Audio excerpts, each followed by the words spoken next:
handsome teenager with the whole world at his feet. The all-American boy, great smile, good-looking kid. Accused of an awful crime. He had said, you know, if you tell anybody, I'll kill you. Protected by parents who thought their son could do no wrong. Alex was one brave kid to do what he did. He ran from justice and hid out in style. It's a big world out there. There's lots of places to go. Can a wealthy family keep their fugitive son out of the grasp of the law?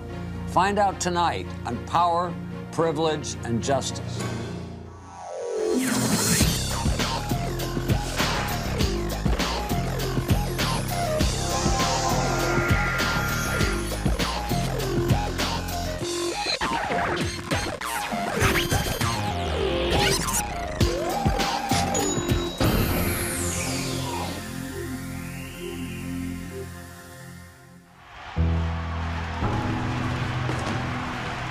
On the wrestling mat, Alex Kelly was king. At 18 years old, he was strong, fierce, and unbeatable. With a record of 11-0, Kelly was heading toward a county championship. The teenager had it all: looks, charisma, wealth, and popularity. It seemed like he could get away with anything.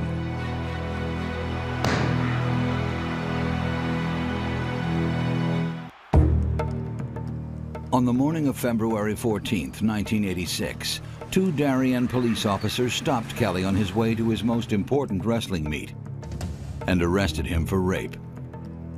Kelly wasn't concerned. He didn't think he'd done anything wrong.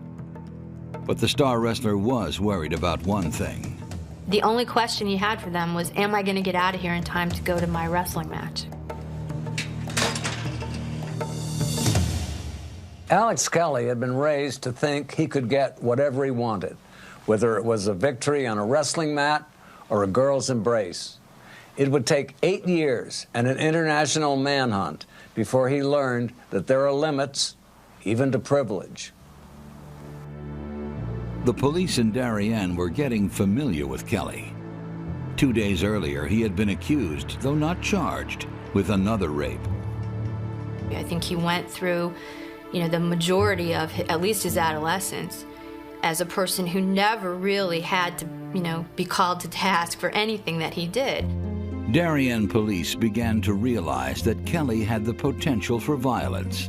The star high school athlete had been raping girls and getting away with it for years. The case set off an 8-year manhunt and a scandal that rocked one of America's wealthiest communities. It also raised a disturbing question. How could a golden boy become a serial rapist? And how could a whole town not have noticed? Darien, Connecticut is one of America's wealthiest suburbs. It's a picturesque, genteel place with private streets and million-dollar homes. Children here grow up sailing on Long Island Sound and driving BMWs. It was not unusual there at 16th birthday to see a bright, shiny new car in the parking lot, usually parked across 2 parking spaces. So that the student parking lot had automobiles that far outshone those of the faculty. There was great emphasis on surface serenity, surface order. And I think that sort of gave the town a history of learning how to conceal things. In the 1980s, Darien appeared serene. But when the town's parents went on vacation, its teenagers ran wild. I could be walking down the hall and you might see a piece of paper and you pick it up and it would say, house party tonight, parents away, such and such address, bring booze or whatever. There were houses that were literally trashed. The parties got out of hand. As a teen, Hillary Tollett from neighboring Stamford, Connecticut, went to these parties. But usually there was lots of beer. No parents home, ever, from what I remember. Somebody had most likely pilfered a bottle from one of their parents' liquor cabinets. Parents in Darien expected the police to enforce the law, but not too much. They like to know that you're going to come if you call them, but they certainly don't want to have to come pick their children up from the police department. Alex Kelly's parents, Joe and Melanie, had raised 3 boys in Darien. Melanie came from a wealthy family, but Joe Kelly was different. Joe Kelly was a plumber who grew up in a very low economic section of Stanford and rose to above his station, so to speak. Joe wanted even more for his children. He dreamed that Alex would go to Harvard on a wrestling scholarship. He had everything going for him. He was a nice-looking kid. He had athletic, very athletic. He seemed to be popular in his school. Meanwhile, there were rumors that behind the doors of the Kelly house, Alex's life was not as charmed as it seemed. Some of the friends that I spoke to saw Alex Kelly being physically punished by his father and very scared of it. On the football field, Kelly was wild, fast, and tough. His wrestling coach said that when he had an opponent pinned, there was just always a moment where he could almost see this, I'm going to go after this. The coach always felt that there was just a little extra edge there that he had that some others did not. It was a jock culture. Athletics was the most important thing, and that kind of excelling mattered the most. The same desire to push boundaries showed up in the way Kelly partied. He drank more, did more drugs, and made more mischief than the rest of his crowd. He was out of control, and his aggression was not just limited to parties and sports. It was not unusual for Alex and his particular girlfriend at the time to have a fight, and it became a visible fight with the whole audience, the cafeteria is the audience, with screaming match and so on. Stories began to circulate that Kelly had forced girls to have sex with him. There was such an informal grapevine on him that one of the young women who had a near attack by him said, we had a name, we had a nickname for him, Alex Kelly M.R., as in Marcus Welby M.D., Alex Kelly Mad Rapist. And this was in high school, so the girls knew. There must have been plenty of people in Darien who saw that Alex Kelly was a little too violent on the field, too reckless with his friends, too aggressive with girls. But no one said anything until it was too late.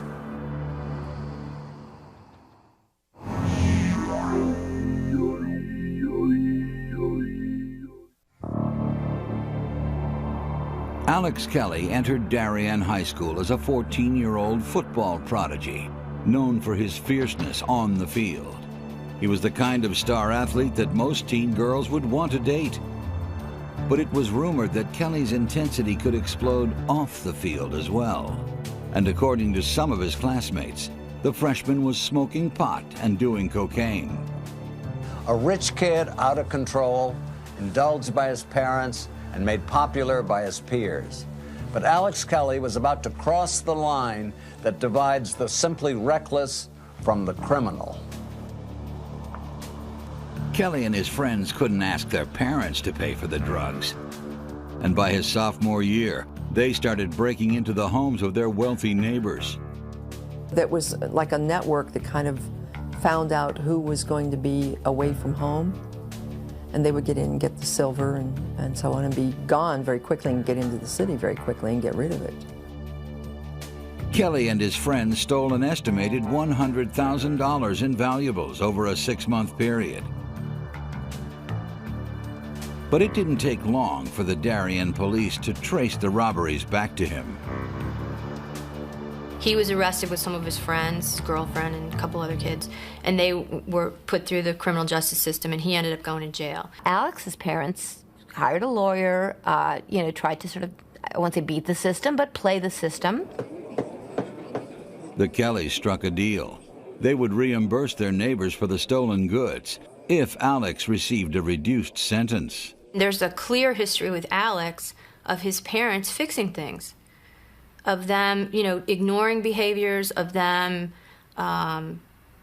pushing it off, of them pretending it didn't happen, of them sweeping it under the rug. Even though someone like Joe Kelly would put down the corporate families for coddling their kids and spoiling their kids, the tack he took with his son when Alex started showing real problems was the same kind of thing. Joe and Melanie kept their son out of jail long enough for him to enjoy his summer. But in September of 1984, instead of returning to Darien High School for junior year, Kelly was sent to a juvenile detention center. He stayed just 2 months before his parents persuaded the judge to transfer him to a drug rehabilitation facility. Well, to this day, they will still tell you, if you ask them about Alex's burglary issue, they will tell you that he was put in drug rehab. When Kelly returned to Darien High School the following fall, he began dating Amy Molitor. Amy was the kind of girl that Darien boys called a muffy, a blonde, preppy, good girl. Alex and Amy were soon inseparable, and Amy seemed to quiet Kelly's demons. In his senior year, he made the honor roll and had his best wrestling season yet, finishing the year undefeated. Many felt Kelly's troubles were behind him.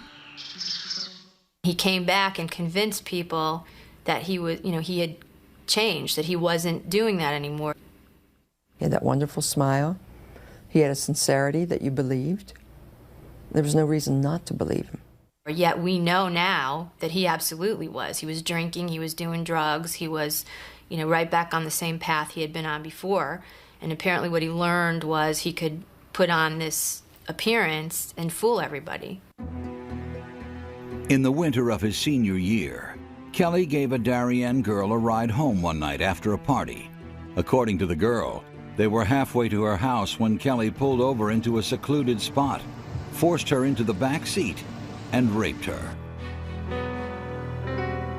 The 15-year-old girl didn't report what had happened to her, but she did tell her friends at school. Nobody believed her. She told his girlfriend. The girlfriend said, "Oh, how could you go after my guy?" They had kind of like a cat fight about it in high school. And she told me Alex would brush up against her in the hall and call her a slut. So, I think he, yes, on a deep level, probably did think he could get away with it. Darien's girls knew Alex Kelly was dangerous, but to his parents and teachers, he still seemed like a success story. A local paper even published an article praising Kelly. The article called Alex Kelly a model student athlete. It was probably not the most accurate way to describe a teenager who was taking drugs and ambushing girls. This would be the last time ever anything good would be written about Alex Kelly. Winter break was coming up. Alex's girlfriend, Amy Molitor, was taking a vacation with her family. He was staying behind in Darien, so Amy let him borrow her Jeep Wagoneer while she was away. But Alex didn't need Amy's car. He needed Amy. Amy was his safety net, and she was gone. I was chaperoning a ice hockey game and standing on the first bleacher, and Alex came in and stood beside me. And I remember when he left me, I thought, gee, I wonder how he's going to get along for a whole week without a girlfriend. Alex had convinced just about everyone in Darien that he was a good kid who had learned his lesson. He'd reformed. Little did they know he was about to commit a truly evil act. On February 10th, 1986, Kelly and a dozen other Darien teenagers were having a party at a friend's house. Late in the evening, a pretty sophomore named Adrienne Back began asking around for a ride. She needed to get home in time for her 11:30 curfew. Kelly offered to drive her, and Adrienne reluctantly accepted. She had heard of his reputation, and she was not real comfortable with the idea of him driving her home. But she, the other side of that is your dad's gonna be mad and you're probably gonna have some consequence there for breaking your curfew. Alex and Adrienne left the party. Within a few minutes, they were on Adrienne Street. Kelly drove past her house and parked. Then, the star wrestler grabbed Adrian by the throat and pinned her to the seat. It's violent, and she's scared. I mean, she related to us that at that point in time, she really believed that if she didn't go along with him, he would kill her. Alex forced Adrian into the back of the car. She started to scream until Alex grew more violent. Then he ripped her clothes off, threw her in the back. This is somebody who'd never had sex before. It was all very stunning to her. Alex threatened a sobbing Adrian, warning that if she told anyone about the rape, he would kill her. Then he drove her down the block to her house. After several hours, Adrian's father, Bill Back, coaxed his daughter into telling him what had happened. Outraged, he telephoned Joe Kelly. Joe didn't believe that his son had done it, but he woke Alex up and repeated the accusation. Alex was unfazed. He told his father, "We had sex, Dad, now go back to bed." And Joe Kelly did.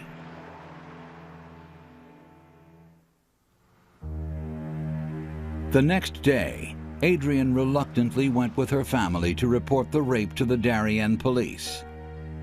She probably was one of the most emotionally devastated crime victims I have ever dealt with at that point.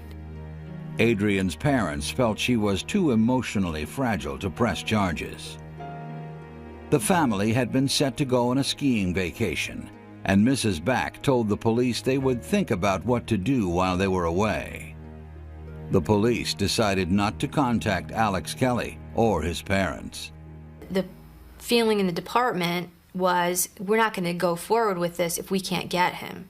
You know, we're not going to go and then have him laughing at us saying how you couldn't make your case, because he was the kind that he would do that. 2 days later, on February 13th, Kelly went to another party. 17-year-old Hillary Tollett was there too. I remember him doing tequila shots at the kitchen island and standing there and striking up a conversation. Later on, Hillary was smoking outside, and she asked if she could finish her cigarette in Kelly's truck. As soon as she climbed in, Kelly drove off. I said, "I'm fine, I don't need a ride home. You know, you can just stop the car and I'll get out." And so he continued to go faster. I asked him, you know, where are you going and what are you doing? And it seemed to me he knew exactly where he was going. He took her to the parking lot of an exclusive country club down the road from where the Kellys lived. He stopped the car and was making advances and leaning over and trying to kiss me, and I was at this point fairly scared because of what had happened up to this point seemed to be completely out of my control. So, not figuring out that I don't think it was going to get any better, forced me to kiss him, and then proceeded to get me in the back of the Blazer and rape and sodomize me. When it was all over, Alex drove Hillary back to the party. He had said, you know, "If you tell anybody, I'll kill you." But when she got out of the truck, Hillary ran straight up to a friend's car and told her what Kelly had done. I just felt this surge of anger about what had happened, and as I was describing it to her, I realized that this wasn't going to be the last time I said it.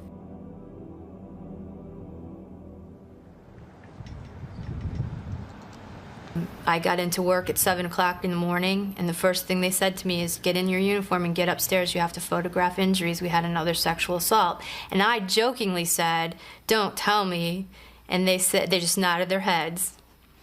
And I was just dumbfounded. I couldn't believe he had the nerve to do it again. But he did. The police laid out a lineup of photos so that Hillary could identify her attacker. As soon as they put Alex Kelly's picture down, I pointed at it, and I felt a kind of knowing glances going on around behind me. Even though she was shaken, Hillary pressed charges. For the first time, someone had stepped forward to point a finger at Alex Kelly. Life was about to change for Darienne's golden boy. On February 14, 1986, Kelly was taken into custody on his way to a wrestling meet. He recalls the scene in this 1997 interview. I was driving to school, the lights come on, and the next thing I know, it's like the movies, you know, put your hands on your head and the whole deal. I had no idea what was going on. He was in jail, but Kelly insisted that he was innocent. The sex, he said, had been consensual. I had no idea that this could happen just on some allegation, just on somebody's word, that somebody can be accused and just your whole life can be just torn apart just on somebody saying something. Kelly's parents didn't believe he'd done anything wrong either. They hired high-priced local defense attorney Mickey Sherman, who had won acquittals for other clients accused of sexual assault. He obviously said that he never engaged in any non-consensual sex, and he stuck to that from day one. This was unbelievable that somebody, I mean, it's not real. Why would I rape somebody? When Adrienne Back heard that Hillary had pressed charges, she decided to do the same. Now, Kelly stood accused of 2 rapes. His parents posted a $200,000 bail so that Alex wouldn't have to remain in jail. I didn't hesitate for a minute. Because he's my son. He was given a police-monitored curfew. He told friends that the rape charges would be easy to beat. He spent the summer partying, staying out late, and taunting Darienne's cops. He violated curfew continually. We were continually getting calls that he's at a party here, he's doing this, he's out, you know, at 11, 12, 1 o'clock at night. Kelly and his family resented the police attempts to enforce his curfew. They complained it was harassment. The victims' families were very much upset when they would see him on the street. And not wanting to exacerbate the situation, Alex said, you know, why don't I just go out to Colorado and work out there? Kelly's attorney, Mickey Sherman, petitioned the court to let him get out of Darien and await his trial in a town near Aspen, where his family went on ski vacations. The Darien police had already let Alex slip through their fingers once, and then he turned around and raped again. They couldn't keep track of him, even when he was under their nose. And now the prosecutor agrees to let Alex go to Colorado. I mean, it's just incredible. In his 8 months in Colorado, Kelly skied, mountain climbed, and worked a part-time job while he waited for his trial to begin. Back in Connecticut, prosecutor Bruce Hudock petitioned the court to try both rape charges together, saying it would save the state time and money. Mickey Sherman, worried that a jury would be swayed by a double-barreled prosecution, argued that it would violate Kelly's rights. You know, if a jury is going to hear 2 people say it rather than one person, that's pretty damning. But the court ruled to hear the 2 cases at the same time. Mickey Sherman flew to Colorado to meet the Kellys and advise his client. I told him from moment one that just was not right. It wasn't fair. I thought he was getting screwed. And I thought he was not getting a fair trial. The trial was set to begin on Monday, February 16, 1987. As the date got closer, Kelly grew more frightened. Monday comes, and court time comes, and Joe and Melanie are in court. Mickey Sherman's in court to represent Alex, and no Alex.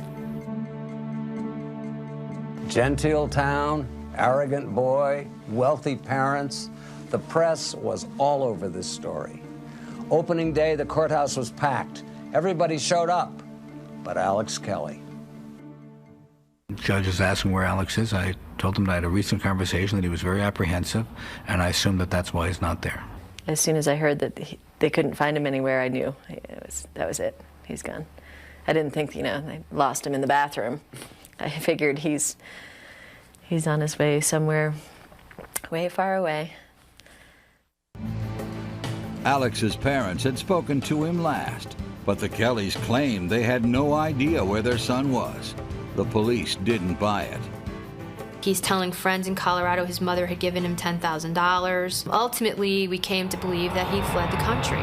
Everything was stacking up. Things were perpetuating, just one thing after another. So I was terrified. I was scared. I ran. At first, Alex zigzagged across Europe, afraid of getting caught. But he didn't have anything to worry about. Whoever was giving him his travel money was clearly prepared to outspend the small Darien police force. We had never had anybody disappear like this, you know, with the potential that they left the country, that, you know, that they were being well funded. Weeks and then months passed. No one could find Alex Kelly. Interpol and the FBI joined the hunt, but he eluded them all. It's a big world out there. There's lots of places to go. Kelly found he could navigate freely around Europe on a permanent vacation, hitting the best ski slopes. And just as he had in high school, he found a pretty blonde girlfriend, a Swedish girl named Elizabeth Jansson. Kelly evaded capture time and again, even when he ran into people who recognized him. I bumped into people and they'd say, "You're Alex Kelly." And I'd say, "Nej, jag är inte Alex Kelly, jag kommer från Sverige." Or, you know, I would speak another language or something. I would try my best to get out of there, or else I'd say, "No, I don't understand," and walk away. He lived in France in the winter and skied and ice climbed and rock climbed and parasailed. He lived in Sweden in the summer on a beautiful little coastal island. I don't know about you, but I certainly would like to take that kind of vacation at some point. And while Alex Kelly was living the high life in Europe, his victims were forced to accept that he might have gotten away with it. In order to go on with my life and have it halfway normal, I had to kind of let it go a little bit. Hillary moved out west, trying to put the rape behind her. But every few months, she would get a call from the Darien police updating her about the case. After a while, you just stopped believing in sightings of Alex Kelly. It just was, well, when you find him, let me know, and I'll be here. The Darien community rallied around the Kellys, the couple who had seemingly lost their son. I certainly felt very sorry for his family because I felt that they didn't know any more about him, where he was, than anyone else. But the Kellys knew exactly where Alex was. Joe and Melanie Kelly were financing Alex's life underground. They sent him money regularly and even met him in Europe for secret ski vacations. Kelly was hardly living the life of a fugitive.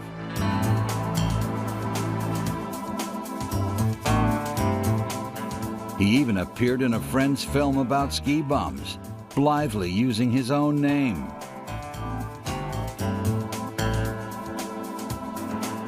Doesn't everybody have to have some sort of activity, some sort of life? I wasn't going to just sit in a box somewhere. The fact that nobody found him was preposterous. He was living the high life.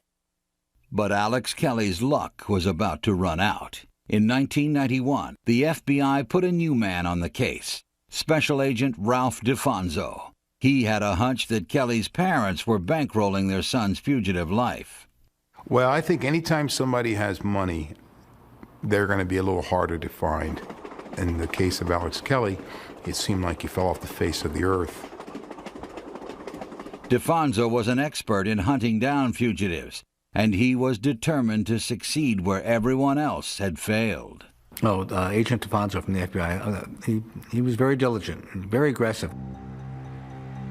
Early in the morning on July 18th, 1994, he led a raid on the Kellys' house. And now that's something I've never used in a fugitive investigation, is serving a warrant to find items like we were looking for. Letters and passports and monies and this kind of stuff. Usually you serve a warrant to get in somebody's house to look for a body.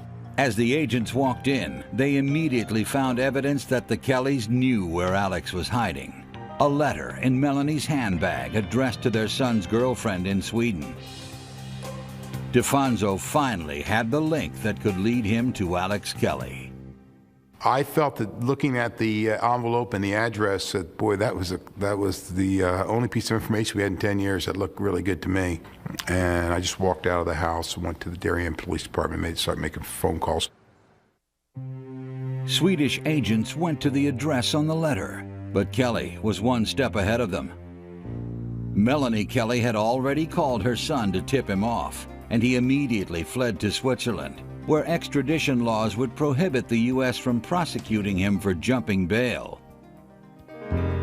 On January 19, 1995, after a negotiated agreement, Alex Kelly surrendered in Zurich. He was returned to the U.S. on May 4th, 8 years after he had first fled the country as a teenager. The 27-year-old was greeted by the international media.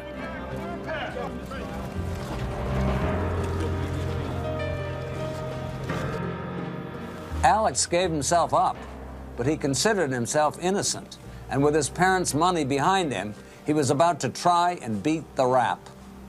When I learned what he had been doing, you know, that having a good time in resorts, just a sense of great disbelief and almost disgust. Joe and Melanie Kelly hired hotshot New York attorney Thomas Puccio to defend Alex. Puccio had successfully defended society figure Klaus von Bülow when he was accused of the attempted murder of his heiress wife, Sonny. Not guilty. I got to know Tom Puccio at the von Bülow trial. He never got the credit he deserved for getting Klaus acquitted. Puccio is a tough-as-nails prosecutor turned defense attorney. He fights hard for his clients, but he's not the kind who'll do anything to win. Whatever else you may think of them, the Kellys were smart to get Puccio on their side. The Kellys' support of their son extended beyond the hiring of a high-powered attorney. They never wavered in their defense of him, even when he had run. But all I can say is Alex was one brave kid to do what he did, right or wrong. The Kellys put up their home to cover Alex's $1 million bail. The terms stated that he had to live with his parents, wear an electronic bracelet, and observe a strict curfew. In the 8 years that had passed, Kelly had a stroke of legal luck. Connecticut law had changed. Now his 2 rape cases had to be tried separately. The first trial would be for the rape of Adrienne Back. Now married, Adrienne Back Ortolano had spent nearly a decade waiting to testify against her attacker. As I got older, I got stronger, I got smarter, I got more confident. When he came back to the country, I said, well, I have to do this. He's a sick, violent, criminal rapist. While Kelly awaited trial, he fed the media frenzy by reuniting with high school girlfriend Amy Molitor. The two picked up their relationship where they had left off 8 years earlier. She was at Kelly's side when his trial started on October 15th, 1996. I quite often would leave the pack of photographers and catch them coming out of Thomas Puccio's office, where I would look at them and they'd be laughing and smiling like a couple of kids that were on their way to the prom. I don't think he believed he was going to go to jail. Adrienne was the prosecution's first witness. With her identity hidden from the public, she told the jury how Kelly had choked her and forced her into the back of the car. She testified that during the rape, Kelly had never removed his hand from her neck. Kelly's attorney, Thomas Puccio, seized on this detail. He said it would have been impossible for his client to lower the back seat while simultaneously holding Adrienne down with one hand. Puccio argued that Adrienne had helped Kelly with the latch on the seat. Therefore, she had cooperated in having sex with him. Jurors take their roles very, very seriously. They don't convict people lightly. They really don't. And if you give them something to work with, something like a physical impossibility of the latch on the door, they can often get themselves very much involved in that aspect of it and not be swayed simply by the emotions or by the sympathy for the victim. But one juror was swayed by her emotions. Toward the end of the trial, she was making eye contact with Alex and exchanging smiles with him. Well, we certainly know that even though we like to all be feminist, women on juries like handsome men, whether it's the Menendez Liz or Robert Chambers or William Kennedy Smith or O.J. The trial lasted 7 weeks. When sent to deliberate, the jury deadlocked and the judge was forced to declare a mistrial. Many believe the main holdout was the juror who flirted with Kelly. His charisma got him off the hook. With a combination of a high-priced defense and his good looks and charm, Alex Kelly once again escaped prison. He was counting on the same formula in a second trial. But prosecutor Bruce Hudock was worried that a second trial would be too traumatic for Adrian. Tears were just pouring out of my eyes. And I just looked at him and I said, I'll be ready. Alex was still a free man, and it looked like he just might stay that way.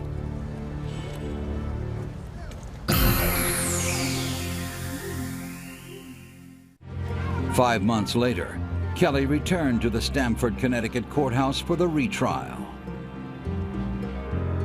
Defense lawyers have a saying: retrying a case after a hung jury is like putting on a wet bathing suit. While Alex appeared as confident as ever, the second trial would be much harder. Retrying a case after a hung jury, it's never good for the defense. The state now knows everything you're going to do. The state had another powerful asset. Adrian was angry. The hung jury the first time around in her trial made her a much more formidable witness. She had finally, reached that point where she just, this was out of control, and she was mad, and she wanted him to go to jail. The retrial began on April 10th, 1997.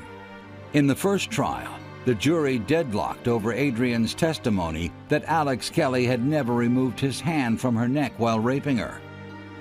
But in the second trial, Adrian said Alex had taken his hand off her neck for a moment to lower the seat of the car. Adrian's statement to the police from the morning after the rape confirmed her new testimony. But defense attorney Thomas Puccio continued to try to shake her. He would trick her with little things. Aha, Mrs. Ortolano, is it true that you were a communications major? Are you acting now? And you were biggest flirt? And it was like, who cares?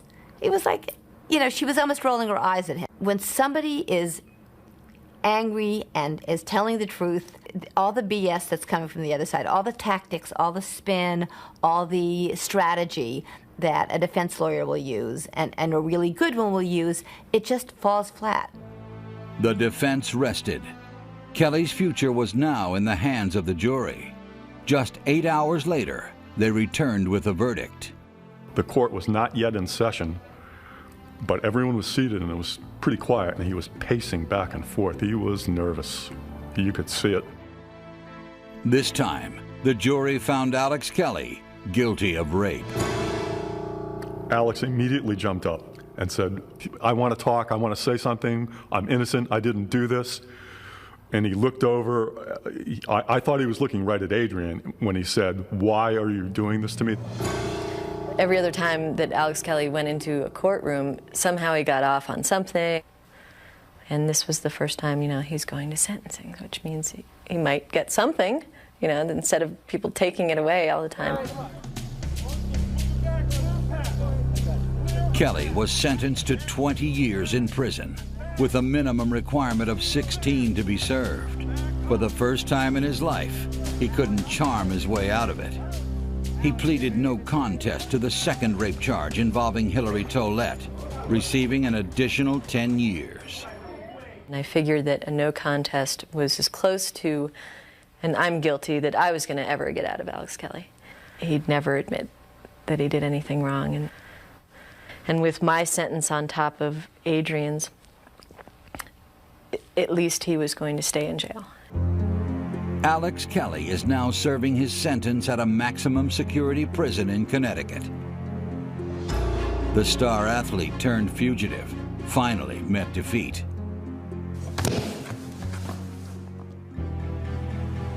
Kelly's parents still live in the same house in Darien, and they continue to believe in their son's innocence.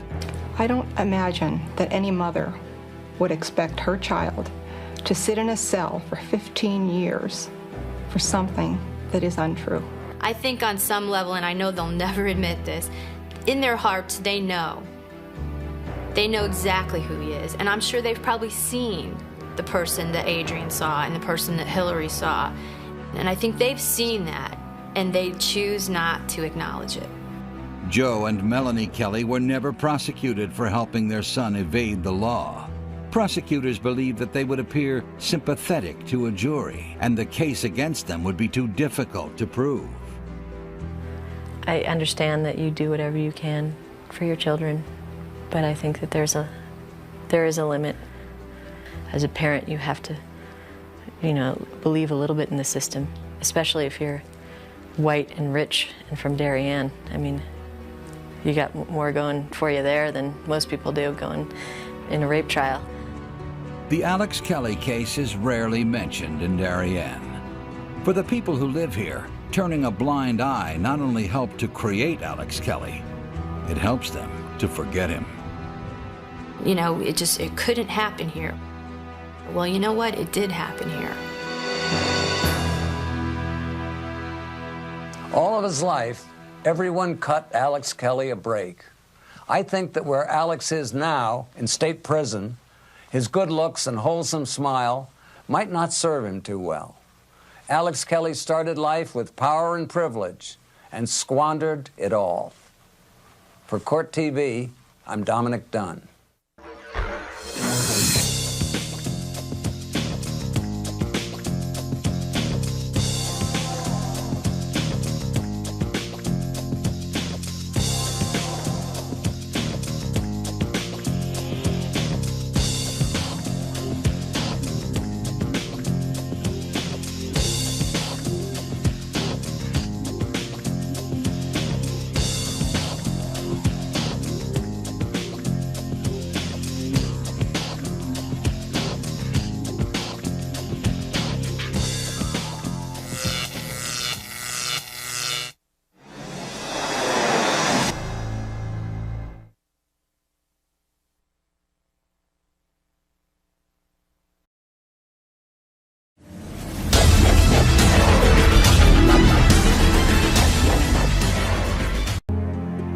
A handsome teenager with the whole world at his feet.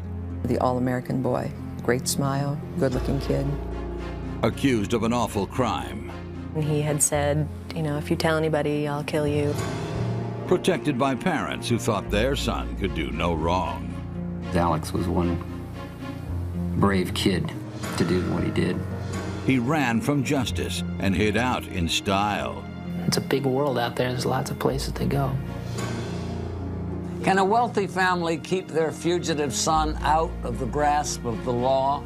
Find out tonight on Power, Privilege, and Justice.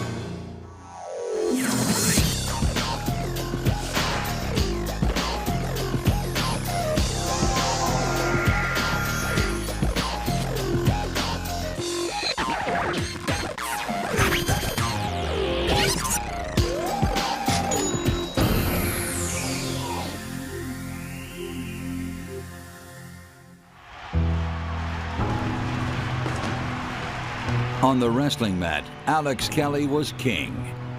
At 18 years old, he was strong, fierce, and unbeatable.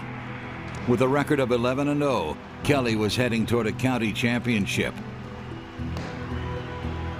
The teenager had it all: looks, charisma, wealth, and popularity. It seemed like he could get away with anything.